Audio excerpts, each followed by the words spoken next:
makers of those four distinctively different pipe tobaccos, Old Briar, Dill's Best, Model, and Tweed present Martin Kane, Private Eye, starring William Gargan.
Now, let's see. Your first name is Shirley West. For 20 years, you were the confidential secretary to John Bixby. And according to the terms of his will, you're one of the major beneficiaries.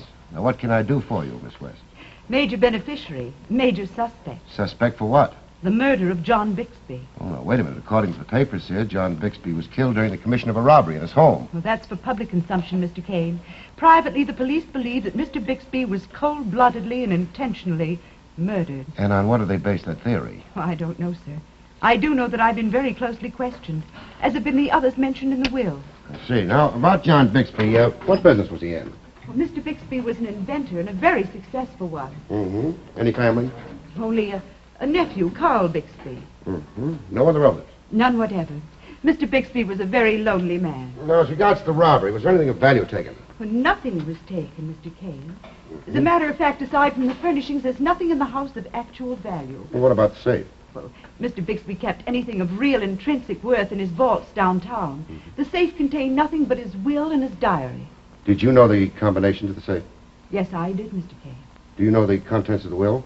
Yes, I do, Mr. Kane. Well, can you tell me who else is mentioned in the will? Well, This Shirley West, she gets half of the estate. And then there's Steve Jensen, a massager. Masseur. Yeah. Yeah, what is this, a French lesson? One who administers massage is a masseur. Oh, I see. Well, anyway, Steve Jensen, a rub-down artist, supposed to have known him for 15 years, gets 1/4 of the estate. And then there's this Rhonda Noble. A most attractive young lady. Yeah, she's a nightclub singer with what you call operatic ambition. Mr. Bixby's protege. Yeah, protege. Well, mark her down for 1/4 of the estate. Yes, sir. And then there's a $10,000 bequest to his nephew, Carl Bixby, customer's man with Henry Hackett's firm. Oh, got that, sir? And then, Sergeant, down here, way down on the bottom, below his signature, and below the signatures of the attesting witnesses in what looks like his own handwriting, it states, I make the following additional bequest of $25,000 to my friend Henry Hackett. Henry Hackett, broker. That's the list of suspects, the only people in the world who could benefit by the death of John Bixby. Oh. That's Shirley West, secretary. Yeah? Steve Jensen, masseur. Right. Rhonda Noble, singer with Check. operatic ambitions. Mm-hmm. Carl Bixby, nephew, customer's man for Henry Hackett. Yeah. And Henry Hackett, broker. Yeah. Oh, who let you in? Oh, hi. Oh, quick flash of the badge, a few well-chosen words, and here I am. You dig up a client out of that bunch? Correction, Captain. The client dug me up, Miss Shirley West. Oh, yeah? Sergeant, take this will down to the laboratory and have it looked over, but looked over good. Yes, sir. Goodbye. Goodbye, Miss Kane. Bye, Sergeant. What's the picture here, Captain? The picture is murder, Marty, with a fancy frame around it, and the fancy frame is a phony burglary setup. Now, would you care to sort of elucidate on that for me, Captain? Elucidate, eh? Yes. You talk like Sergeant Ross. Uh-huh. All right, I'll elucidate. This place was broken into, but whoever did it was no burglar. The locks were jimmied by a rank amateur. Mm-hmm. The locks, huh? Yeah. What about the safe? That's just it. The safe was opened better than any professional could do it. Get the figure? Not yet. Well, you see, whoever opened that safe knew the combination of it and tried to make this look like a burglar. No, wait a minute. According to Miss West, the only thing of value in that safe was the will and the diary. Yeah. Yeah. That puts a poser on it, doesn't it? Yeah? Now, why should anybody want to break in here and then open that safe? You're supposed to be a detective. Why, huh? Well, I don't know, except maybe to get a peek at the will, and then if they stood to gain by it, why, let them have it. Yeah, that's what we'd say, except that when we questioned him, we found out that everybody knew what was in the will. Everybody, that is, except Henry Hackett. Uh-huh. Anybody hear the shots? Well, the servants did, but they're all way over on the other side of the house. By the time they got here, the intruder was gone. I see. Now, let me ask you something else, Marty. How long do you think a burglary like this would last? Well, I'd say, it wouldn't last or take over 20 minutes. Well, this one took over 2 hours. Over 2 hours? That's right. Well, now, how would you know that, Captain? Well, it's simple, my dear Marty. You know that massager? Yeah. Steve Jensen. Jensen, yeah. Well, he was here last night about 9 o'clock. Gave the old man a rub down, then sort of tucked him into bed. What time did he leave? Left here at 10 o'clock exactly by that clock. You know, he gets paid by the hour, so he checked it. Well, after that, everything was nice and quiet. But we happen to know just about when this burglar was here. How come? Well, you see, Marty, this is an electric clock. It stopped at 11:10. By mistake, the burglar must have knocked out the plug. Now, by the time the shots were fired and the burglar was here, it was 2 o'clock. Now, why should anybody be here over 2 hours? Riddle me that one, detective. Riddle me that one. Well, these are my findings, Sergeant. The writing down here, way down at the bottom of the will, the bequest to Henry Hackett, was done in different ink from that of the signer of the will. It was also written much recently, too. Would you say the handwriting was the same? Offhand, yes. But if you people have got any ideas to the contrary, we'd have to concentrate upon that, and the burden of proof would be on us. Yes, of course. Also, the pens were different. That is, the pen used in the signature and the pen for writing the bequest to Hackett were different pens. Huh? Is there anything else? No, that's about it. Well, thank you. Thank you very much.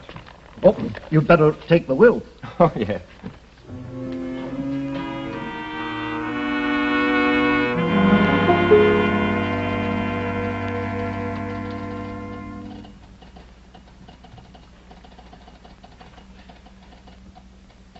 Shall I send him in now, Mr. Hackett?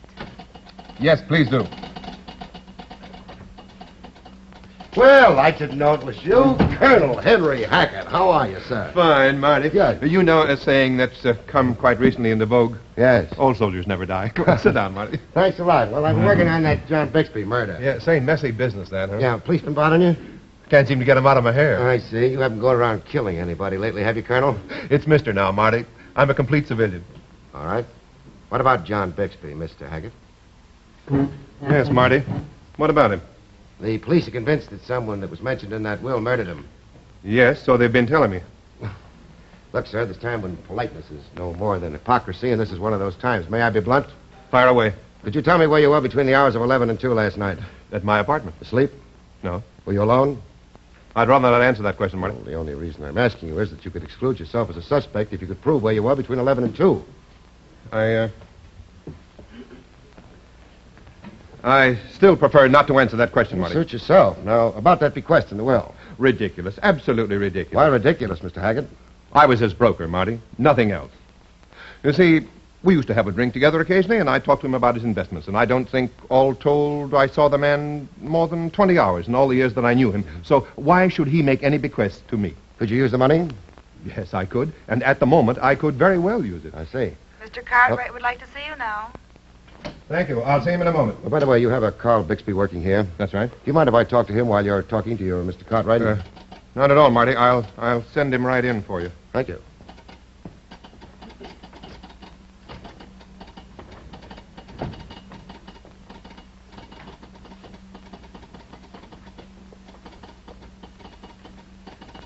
Oh, Carl Bixby? Yes. I'm Martin Kane. Yeah, I know. Mr. Hackett just told me. Yeah, don't be so nervous. Sit down. First of all, tell me, did you know the combination to John Bixby's safe? No. No, I didn't. Well, it seems that I'm the only one outside of Mr. Hackett that didn't know it. My uncle trusted the people he was leaving his money to. I don't get it. Didn't the police tell you? Everybody mentioned in that will knew the combination of that safe, except me and Mr. Hackett. Didn't your uncle trust you? Seems he didn't. Now, let me ask you one of my pet questions. Where were you between the hours of 11 and 2 last night? I was home in bed. Well, listen, if what you say is true, young man, you're in the clear. Thanks, Mr. Kane. Well, what are you so jumpy about? Look, all the possible suspects are going to be checked on, aren't they? Oh, you can bet your boots they are. They're going to be checked and double-checked. Yeah. Mr. Kane, I want to take you into my confidence. Shoot. I went to law school for 3 years. I was about to take my bar exam when I ran into a little trouble. Yes? Mr. Kane, I'm an ex-convict. What? I served 2 years up at Sing Sing. Right now I'm out on parole. Nobody here at my job knows anything about it. You see. If they find out about it, I'll be fired for sure. And then what? An ex-convict, a parolee looking for a job. No, wait a minute. The police aren't as tough as you think you are. They are. Why, you won't lose your job. I'll talk to the captain and the parole officer. Now, tell me, were you aware of that request that was made to you? Yes, sir. Did your uncle tell you? No. And how did you know?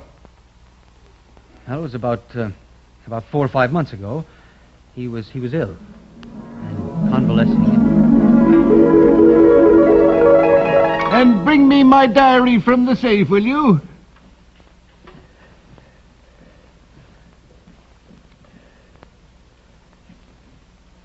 Thank you, Carl.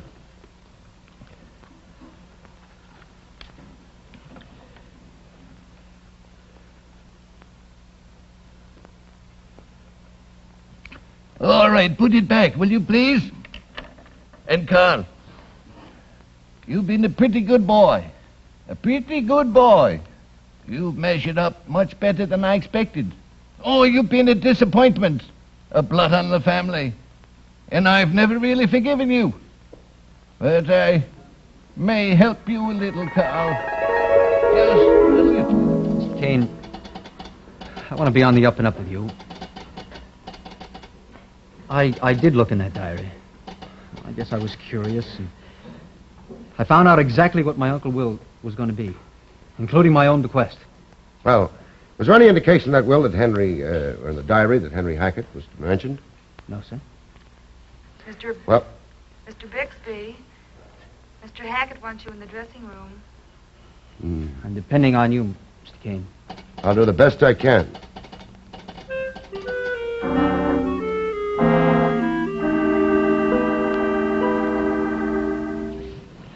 All right, Steve, that does it. Thanks, Shirley. You're a doll. Yes, a doll. And a murder suspect. As are you and Rhonda Noble. Where were you, Shirley West, between the hours of 11 and 2? Why, went to a movie. Got home about 11:45. Couldn't sleep. Read until about 3 and then popped off. How about you? Home in bed. Were you? Now, what do you mean by that? Look, Steve, I knew you wanted me to do these letters for you today.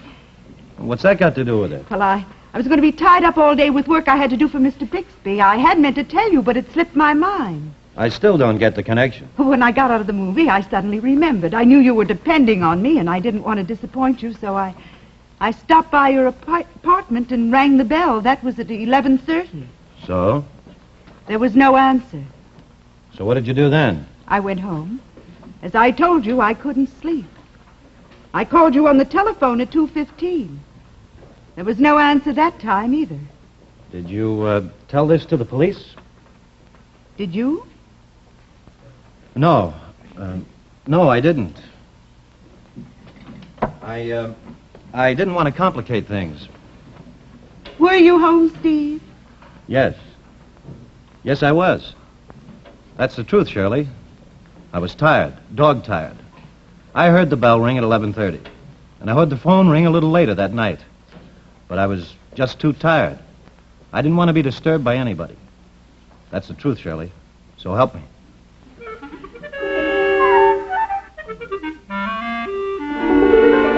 All right, come on, Hap. Will you get on the ball? Give me a pouch of Old Briar, please. Mr. Kane, if anybody else talked to me like that, I'm afraid I'd use my mild, sweet, good-natured temper. Oh. But here you are. Old Briar, the master mixture of rare flavor and aroma. Yes, I know all about it. Now, tell me what's the pitch, Captain. Well, according to Ross's report from the lab, the bequest on the bottom of the will was made sometime after the will was signed. A different pen and a different ink. Oh, what about the handwriting? Looks like Bixby. Seems to be the same handwriting that signed the will. Hey, what's the law book? Oh, I borrowed this from a little old librarian lady. I'm going to do a little heavy reading tonight. Reading? Yes. What about? Wills. I find them very interesting. Yeah? Well, got to be going. Where to now, Marty? Rhonda Noble. You going to do that heavy reading at a bar or some nightclub? Well, I'm going to try. See you later. Go on. I'll see you later. Okay. I'm going down to headquarters. If there's a cloud above, if it should rain, well, let it. I'm sorry to interrupt you, Mr. Kane, but she'll be through with the number in a few seconds. Well, just what are her exact hours? Well, I'll tell you. Now, she does a full routine upstairs. She comes down here for one number. She's through at 10:30. She goes out and comes back for the late show at 2:30. I see. And the same boyfriend picks her up every night at 10:30. Oh, yes. Same boyfriends every night at 2:30. Hey, not bad, eh? Oh, I'd say she's excellent. Thank you. Oh. I was told you wanted to talk with me. This is Martin Kane. Oh? Well, if it's on that John Bixby business, I'm going to tell you the same thing I told the police. I'm not answering any questions for anybody, period. But why, Miss Noble? Because I don't have to, that's why. If anybody thinks I'm mixed up in it, let them try and prove it. Everybody's got a private life. Mine stays private. What you'd call a hostile witness. Yeah. Call it what you wish. Is there, anything else, Mr. Kane? There's nothing else, Miss Noble.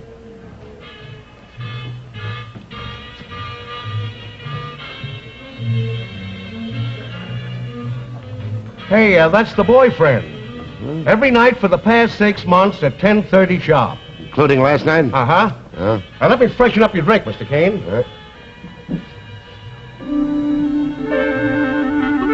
Oh, look, no more of that now. Please, you got a phone? I'd like to use a phone. Coming right at you, Mr. Right. Kane. Here it is. Fine, thanks.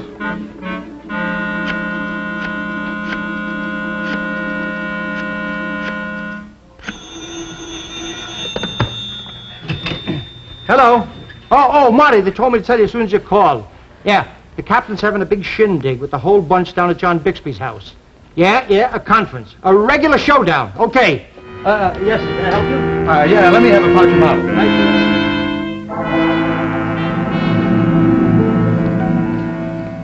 Cops aren't dumb. Let's get that straight once and for all. For instance, you, Steve Judson. We happen to know that there was no answer to your doorbell at 11:30, and at 2:15 your phone didn't answer. And we know about you. You've been seeing this girl for the past 6 months. May I make a statement, Captain? It'll be a pleasure to hear from you, Mr. Hackett, and it's about time. Well, I met Miss Noble through Mr. John Bixby. Oh, yeah? Yes. We fell in love, and we intend to be married shortly. We didn't give this information to Mr. John Bixby because we thought he might not approve of her plans for being married. But from a practical viewpoint, Captain, it also might have jeopardized her legacy. Yeah, look, Hackett, we're not interested in all these things that you're talking about. But, and this is a big but, because of your friendship with this lady, you might have learned the combination of the safe from her. And in that case? In that case, what's to stop you from breaking in here, opening that safe, getting a look at the will, and pumping a couple of bullets into your friend Bixby, huh? Hey, now, wait a minute. Now, you wait a minute. The will verified what you expected. Rhonda Noble gets 25%, which makes it close to $1 million, and there's a booby prize for you of $25,000.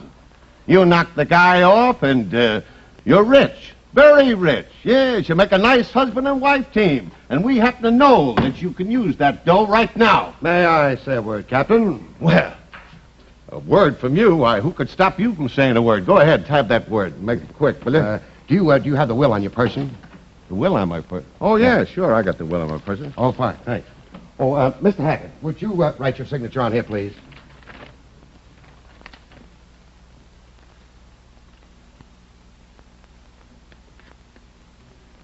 Thank you. Why, the handwriting isn't even similar. You're absolutely right, Captain. Mr. Bixby, would you put your signature on there, please?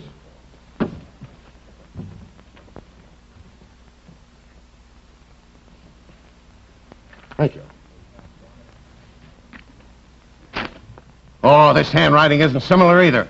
What kind of crazy magician stuff are you trying to pull, Look at that carefully, Captain. Look at those pen strokes. Look at the color of the ink. Say, wait a minute. You got something there. What? You mean this guy forged the bequest to Henry Hackett? That's exactly what he did for over 2 hours here last night. You see, Carl is a professional forger. The parole board told me about that. They took Carl out of circulation for a couple of years because of his special talent in that direction. Sit down. You mean Hackett put him up to this? No. Then why did he forge a bequest of $25,000 in favor of Henry Hackett? I'm coming to that. He became interesting to me when he told me that he didn't know the combination of the safe. But that's what he told us. Then he told me another story about getting the diary one day for his uncle when he was ill. But how could he do that if he didn't know the combination? That's where he slipped up just that once. Say, nice going, Marty. Yeah. Now, I also found out that he was a lawyer for the past... he studied law for 3 years. Well, what's that got to do with it? It's got everything to do with it. That's why that bequest was written at the bottom of the will to Henry Hackett. But why Henry Hackett? Just a red herring. I still don't get it, Marty. You will in a minute. Let me find it here. Here. It says, a will to be valid must be subscribed by the testator at the physical end. Otherwise, probate will be denied. Oh, yeah? If, after the signature, there is more writing of a depository nature, then the will is not signed at the end and is void in its entirety. My authority, in Ree Robinson's Will 103 New York Supplement, second, page 967, decided April the 20th, 1951. Hey, it's beginning to creep up on me. So, if he could have gotten away with it and the will was thrown out, no will, who would become the beneficiary? He would. He's the only living relative. Well, that's very good work, Marty. Nice That's going. the point, huh? Yeah. So, man commits a murder. He gets rid of the gun, the knife, the ice pick, because he knows it's going to be used against him. Yeah. But a little old fountain pen here, all he does is put it back in his pocket and forget about it. It puts me in mind of the old axiom, Captain. And what is that, Marty? Well, even in these times, the pen is mightier than the sword. Good old Martin Kane, eh? Yeah, he's getting to be a regular Philadelphia lawyer, isn't he, huh? Yeah, he certainly did a wonderful job, hugging that law book as if it were a football, and he was heading for a touchdown. Yeah. Oh, look, he's still hugging it. Hello. Say, listen, a little old librarian lady will be along here. And, she wants this. I'm not in the mood for But little old Mr. librarian ladies. Mr. Kane, Would you give it to her for me, please, But Sergeant? Mr. Kane, well... look, please, as a special favor. Well, of course, if you wish. Thanks, Martin, she Look. called and she... No. But listen, she said that she was... I'm sorry, I've got time. I was told to pick up a law book. A law book, right here. Yes, miss, I have it right here. Yes, but the book read out is the one that... Listen, I'm trying to tell you. The old lady called and said she was sending her daughter down, and maybe next time you listen. Yes. Yes, Happy, the next time I will definitely listen. Good night, Happy. Good night, Martin. Good night, folks. See you next week.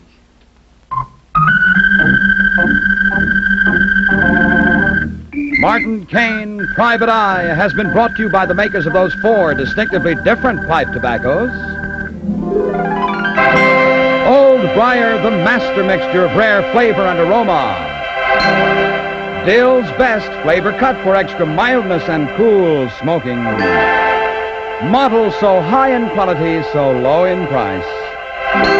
And Tweed, the shaggy rough cut tobacco. One of the 4, just right for your tobacco taste.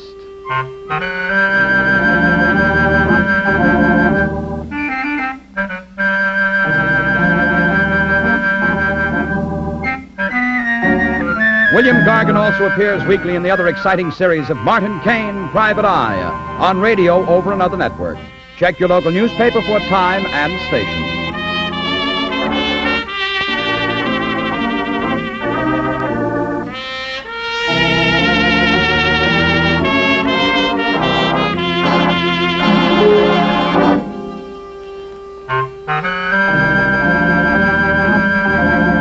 Picture this. It's a smoky New York night in the early 1950s. The city hums with the sound of distant traffic, neon signs flicker in the mist, and every shadow seems to hold a secret. The city's alive with secrets, shadows, and the thrill of the unknown.